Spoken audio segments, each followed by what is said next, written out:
Good morning students. बेटा last lecture में मैंने आपको बताया था रिफ्रैक्शन के बारे में और साथ ही लास्ट में हमने आपसे जिक्र किया था कि भाई हम रिफ्रैक्टिव इंडेक्स के बारे में आपको नेक्स्ट वीडियो में बताएंगे। ठीक है, तो आज हम स्टडी करेंगे रिफ्रैक्टिव इंडेक्स। रिफ्रैक्टिव इंडेक्स क्या होता है? सबसे पहले आप हेडिंग डालिए refractive index. It is the property of a medium which describe the bending of light in that medium। यानी कि रिफ्रैक्टिव इंडेक्स जो है वो एक प्रॉपर्टी है किसी भी मीडियम की जो हर एक मटेरियल की हर एक मीडियम की अलग अलग होती है। इसके अकॉर्डिंग क्या होता है कि जैसे किसी भी मीडियम में जब लाइट एंटर करेगी तो लाइट कितना बेंड होती है, नॉर्मल की तरफ बेंड होती है या नॉर्मल से दूर बेंड होती है, ये डिपेंड करता है उसके रिफ्रैक्टिव इंडेक्स पर, जो कि उसकी एक प्रॉपर्टी है। अभी अगर हम न्यूमेरिकली इसको डिस्क्राइब करना चाहें, मैथमेटिकली डिस्क्राइब करना चाहें तो देखिए रिफ्रैक्टिव इंडेक्स बेसिकली दो टाइप का होता है।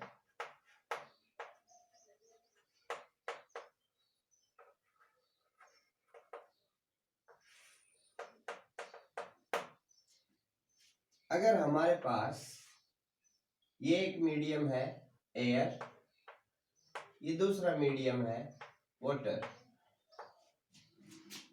एयर का रिफ्रैक्टिव इंडेक्स हम लेकर चल रहे हैं म्यू ए, वाटर का रिफ्रैक्टिव इंडेक्स है म्यू डब्ल्यू। क्लियर? अभी इससे पहले मैंने आपको बताया कि रिफ्रैक्शन की प्रोसेस में क्या होता है, जब लाइट एक मीडियम से दूसरे मीडियम में ट्रेवल करती है तो उसकी जो स्पीड है यानी कि उसकी जो वेलोसिटी है वो चेंज होती है। अभी हम इसको यहाँ पर लेकर चलते हैं। जैसे कि मान लीजिए ये इंसिडेंट रे है, अभी ये ट्रेवल कर रही है एयर में। जैसे ये पॉइंट ऑफ इंसिडेंस है, यहाँ पर हमने नॉर्मल ड्रा किया, ये जो एंगल है this is angle of incidence. अभी जो इंसिडेंट रे है वो जैसे ही एयर से और वाटर के अंदर जाएगी, यानी कि जो हमारी लाइट रे है वो रेयर मीडियम से और डेंसर मीडियम के अंदर जा रही है, तो क्या होगा, ये नॉर्मल की तरफ बेंड होगी। ये जो एंगल है हमारी रिफ्रैक्टेड रे नॉर्मल के साथ जो एंगल बनाती है उसको हम बोलते हैं एंगल ऑफ रिफ्रैक्शन आर। अभी हम यहाँ से डिस्क्राइब करेंगे रिफ्रैक्टिव इंडेक्स। जब लाइट एयर के अंदर ट्रेवल कर रही थी तो इसकी स्पीड थी सी ए। जैसे ही लाइट वाटर के अंदर ट्रेवल करेगी तो इसकी जो स्पीड है वो चेंज हो जाएगी और वो हो गई सी डब्ल्यू। क्लियर? ये कुछ टर्म्स है हमारे पास जो कि हम लेकर चले हैं। ठीक है, अभी रिफ्रैक्टिव इंडेक्स को रिप्रेजेंट करना भी सिखा रहे हैं, उससे पहले आप इसके टाइप्स देख लीजिए। Types of refractive index.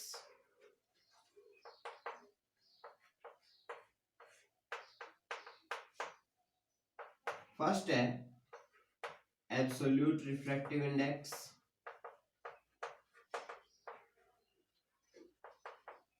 Second है रिलेटिव रिफ्रैक्टिव इंडेक्स।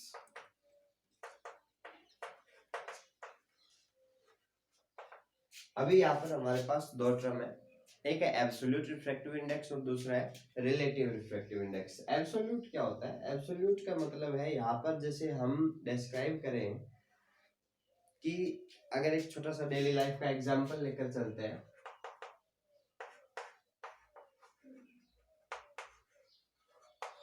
अगर मान लीजिए एक टेस्ट हुआ जो कि 10 मार्क का था, 10 नंबर का था। अभी यहां से अगर मान लो एक बच्चा है ए, इसको 10 में से 8 नंबर आए। अभी जैसे ही ये बच्चा घर जाएगा और घर जाके अपने पेरेंट्स को बताएगा कि 10 में से 8 नंबर आए हैं, तो इसके पेरेंट्स कहेंगे कि ठीक है 10 में से 8 जो है वो ज्यादा बुरे नहीं है। लेकिन इसके बाद मान लो कि अगर पीटीएम के समय इसके पेरेंट्स स्कूल में आते हैं और वो देखते हैं कि उस टेस्ट में क्लास के बाकी सभी बच्चों के 10 में से 10 नंबर है, अब उनका जो रिएक्शन है वो चेंज हो जाएगा। क्यों? पहले उन्होंने बच्चे के एब्सोल्यूट मार्क्स देखे थे। एब्सोल्यूट मार्क्स उन्होंने ओनली किससे कंपेयर किए थे? टोटल मार्क्स से कंपेयर किए थे। अगर हम एब्सोल्यूट मार्क्स को, अगर हम बच्चे के जो गेन मार्क्स हैं उनको अगर टोटल मार्क्स से कंपेयर करते हैं तो वो उसके एब्सोल्यूट मार्क्स। लेकिन अगर हम बच्चे के मार्क्स को उसके बाकी जो साथी स्टूडेंट्स हैं उनके साथ अगर कंपेयर करते हैं तो ये बच्चे के लिए एक तरीके से रिलेटिव मार्क्स होंगे। ठीक है, यानी कि अगर हम सिंपल बात करें यहाँ पर, अब आप कहोगे कि सर अगर रिफ्रैक्टिव इंडेक्स के टर्म में, अगर जैसे मान लो वाटर का रिफ्रैक्टिव इंडेक्स कैलकुलेट करना है तो अब दो तरीके हैं हमारे पास, या तो वाटर का आप एब्सोल्यूट रिफ्रैक्टिव इंडेक्स करेंगे या वाटर का रिलेटिव रिफ्रैक्टिव इंडेक्स करेंगे। ध्यान रखना, जब भी आप किसी मीडियम का एब्सोल्यूट रिफ्रैक्टिव इंडेक्स कैलकुलेट करते हैं तो आपको उसको कंपेयर करना है वैक्यूम के साथ। किसके साथ कंपेयर करेंगे? वैक्यूम के साथ। Refractive index of water with respect to vacuum, this is absolute refractive index of water. ये एब्सोल्यूट रिफ्रैक्टिव इंडेक्स है वाटर का।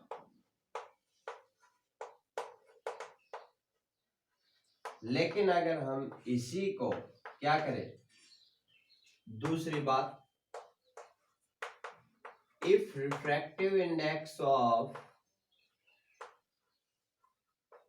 if you calculate refractive index of water with respect to air, यहाँ medium कुछ भी हो सकता है, clear? Air भी हो सकता है, गिलास भी हो सकता है, ऑयल भी हो सकता है, ठीक है? वैक्यूम नहीं होगा। अगर वैक्यूम होगा तो ये क्या हो जाएगा? Absolute refractive index. अगर वैक्यूम के बजाय कुछ और है, जैसे कि एयर है या ग्लास है या कोई और लिक्विड है, ऑयल है, ठीक है, तो फिर ये हमारे पास जो रिफ्रैक्टिव इंडेक्स वाटर है वो क्या हो जाएगा? उसका relative refractive index. Relative refractive index को हम रिप्रेजेंट करते हैं इस तरीके से। ये रिप्रेजेंटेशन है, देख लो आप सभी। हो सकता है आपकी बुक में ये म्यू की बजाय एन से रिप्रेजेंट कर रहा हो, ठीक है, लेकिन नोटेशन आपको यही मिलेगी। इसको हम बोलेंगे रिफ्रैक्टिव इंडेक्स ऑफ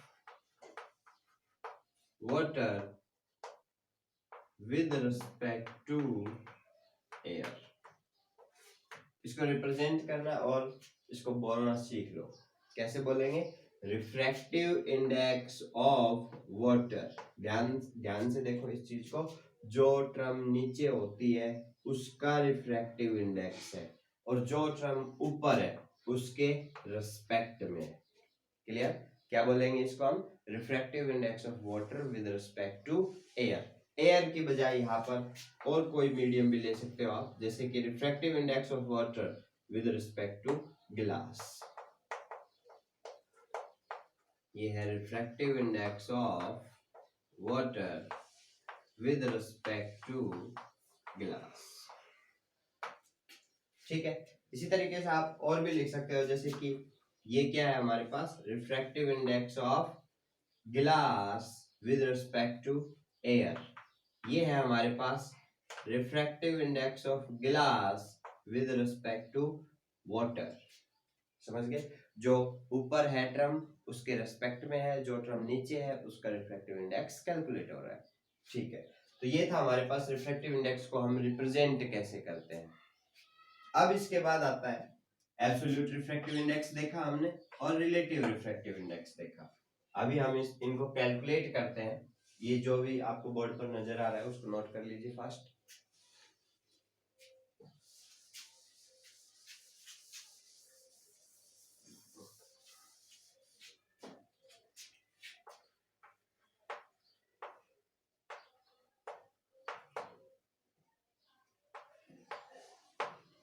अब देखिए, मैं आपको कह रहा था कि भाई हम न्यूमेरिकली यानी मैथमेटिकली भी कैलकुलेट करेंगे कि रिफ्रैक्टिव इंडेक्स क्या होता है।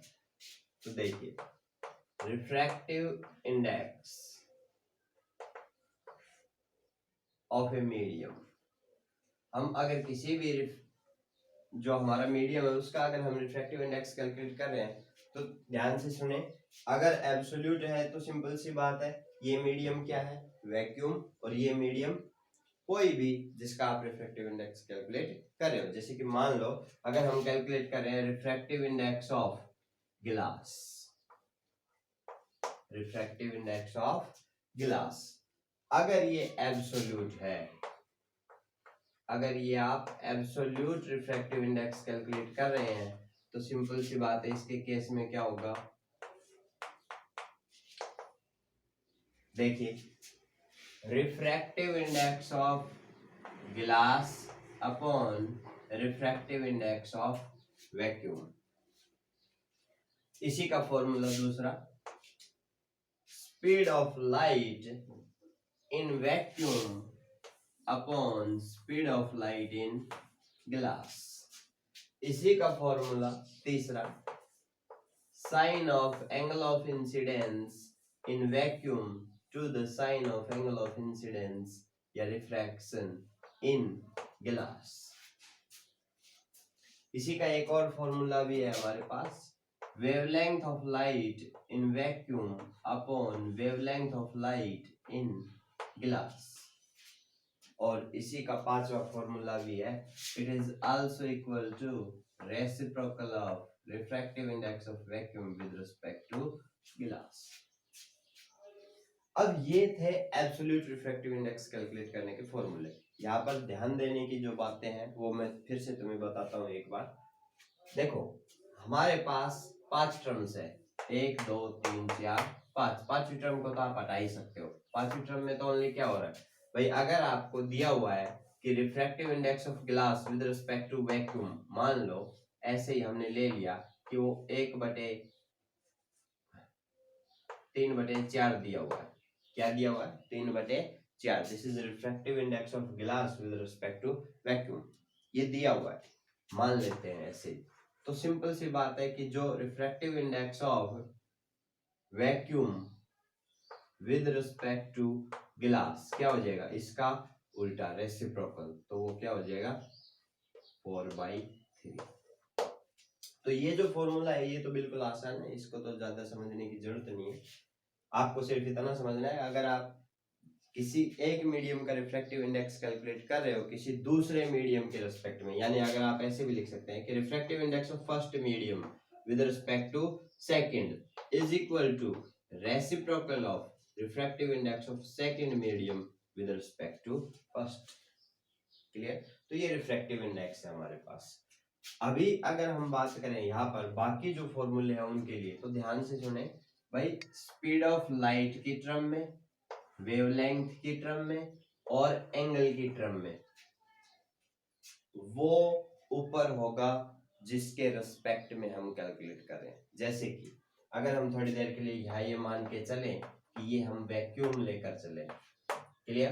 तो क्या हो जाएगा, refractive index of glass with respect to vacuum. अब देखो ओनली रिफ्रैक्टिव इंडेक्स की टर्म में ही ग्लास ऊपर है, बाकी सारी टर्म्स जैसे कि स्पीड ऑफ लाइट किसके ऊपर है, वैक्यूम के ऊपर है। एंगल आई किसका ऊपर है, वैक्यूम का ऊपर है। वेवलेंथ किसके ऊपर है, वैक्यूम के ऊपर है।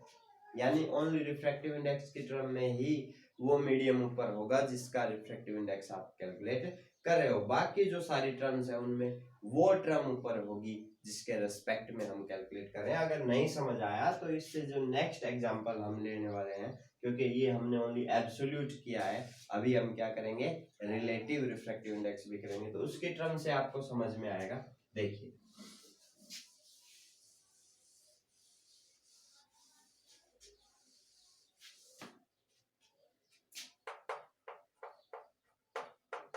रिलेटिव रिफ्रैक्टिव इंडेक्स,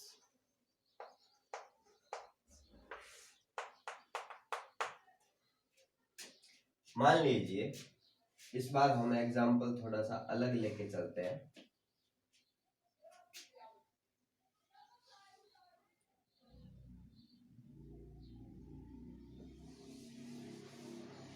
ये हमारे पास है वाटर, ऊपर हमने वाटर लिया, वाटर का जो रिफ्रैक्टिव इंडेक्स है वो है म्यू डब्ल्यू, और स्पीड ऑफ लाइट है वाटर के अंदर CW। लाइट रे जो है वो वाटर से और गिलास में जा रही है, ठीक है। जैसे ही लाइट रे वाटर से और गिलास में जाएगी तो क्या होगा, गिलास का जो रिफ्रैक्टिव इंडेक्स है वो है म्यू जी, और स्पीड ऑफ लाइट जो है गिलास में वो है हमारे पास CG। यानी कि अगर हम यहाँ से कैलकुलेट करें तो देखो, refractive index, relative refractive index of गिलास विद रिस्पेक्ट टू वाटर। सबसे पहले तो इसको बोलना सीख ले, क्या लिखा हुआ है, रिलेटिव रिफ्रैक्टिव इंडेक्स, या रिलेटिव ना लगाए, डायरेक्ट ये भी बोल दे, रिफ्रैक्टिव इंडेक्स ऑफ गिलास विद रिस्पेक्ट टू वाटर। अब हमें इसको इसके फॉर्मूले लिखने हैं। तो देखो मैंने आपको इससे जो जस्ट पहले मैंने आपको बताया कि भाई ओनली क्या करना है, रिफ्रैक्टिव इंडेक्स की टर्म में जो फॉर्मूला आएगा उसमें ही गिलास ऊपर होगा, बाकी जो फॉर्मूले होंगे उनमें वाटर की जो टर्म्स है वो ऊपर होंगे। जैसे कि refractive index of glass with respect to water is equal to refractive index of glass upon refractive index of water। Second, अगर हम स्पीड ऑफ लाइट की टर्म में लिखते हैं, then speed of light in water upon speed of light in glass. तीसरी बात, अगर angle की टर्म में लिखते हैं तो एंगल भी वो ऊपर होगा जो वाटर के केस में है, sine i upon sine r. और लास्ट था हमारे पास वेवलेंथ की टर्म में, तो वेवलेंथ की टर्म में भी कौन ऊपर होगा, वाटर।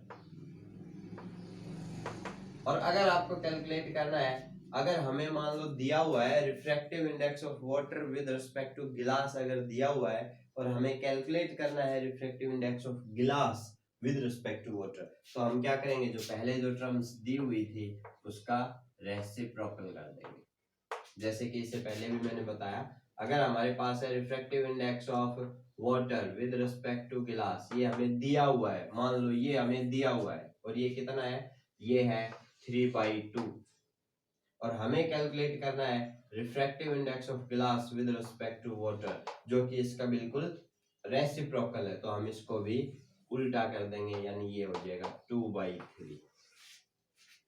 क्लियर। तो इस टाइप के कुछ न्यूमेरिकल्स हैं जो कि आपके पास आ भी सकते हैं। अभी जैसे कि अगर हम इस वीडियो में देखें, वाटर से और गिलास के अंदर हमारी जो लाइट रे है वो ट्रेवल कर रही है, ठीक है, और इसी की टर्म से हमने ये आपको सारे फॉर्मूले बताए हैं।